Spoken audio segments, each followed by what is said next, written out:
दोस्तों 17वीं सदी से पहले हिंदुस्तान में एक ही हुकूमत नहीं थी, बल्कि मुख्तलिफ अदवार में मुख्तलिफ सल्तनत बरसरे इख्तिदार रही, जिन्होंने सियासी, सकाफती और माशी तरक्की में अहम किरदार अदा किया। दोस्तों Safdar Shah motivation Facebook page और यूट्यूब चैनल को सब्सक्राइब और फॉलो जरूर करें ताकि तारीखी अदवार से आगाही हो सके।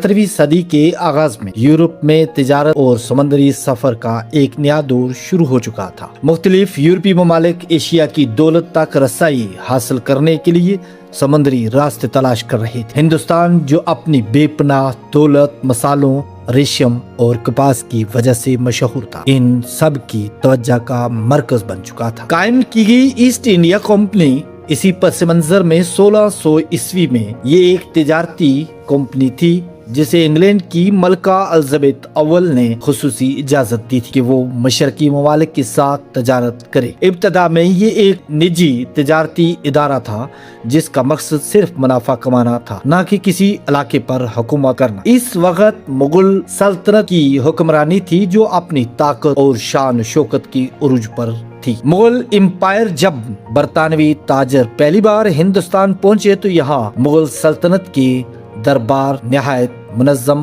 दौलतमंद और सकाफती तौर पर तरक्की याफ्ता थे। ऐसे में बरतानियों के लिए यहाँ कदम जमाना आसान नहीं। बरतानियों ने सबसे पहले मुगल दरबार से तजारत की इजाजत हासिल करने की कोशिश। मुगल बादशाह जहांगीर के दरबार में सर थॉमस राव को सफीर बनाकर भेजा गया।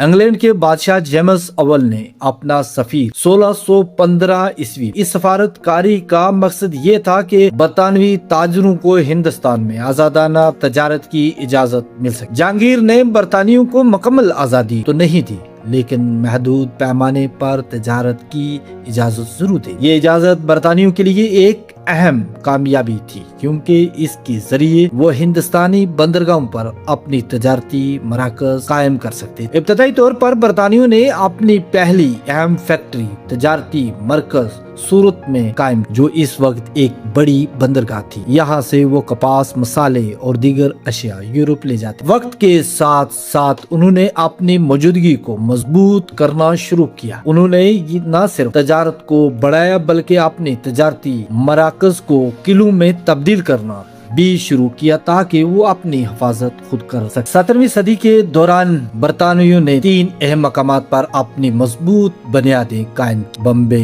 मद्रास, कोलकाता।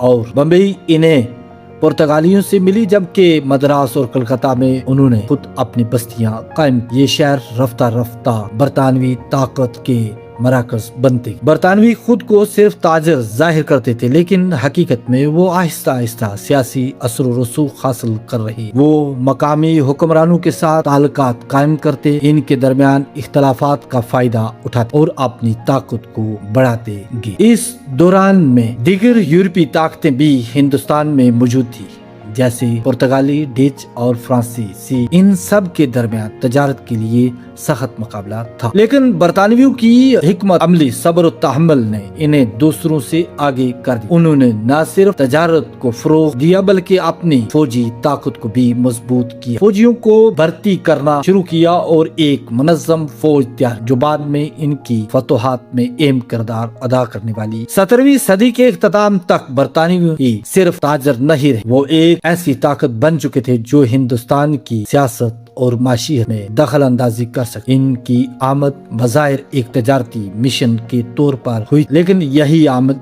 आगे चलकर हिंदुस्तान में एक तवील बरतानवी इख्तिदार की बुनियाद बनी। यही वो आगाज था जिसने बरे सगीर की तारीख को हमेशा के लिए बदल दिया। नेक्स्ट वीडियो के लिए इंतजार करें, इससे आगे बरतानियों ने क्या किया।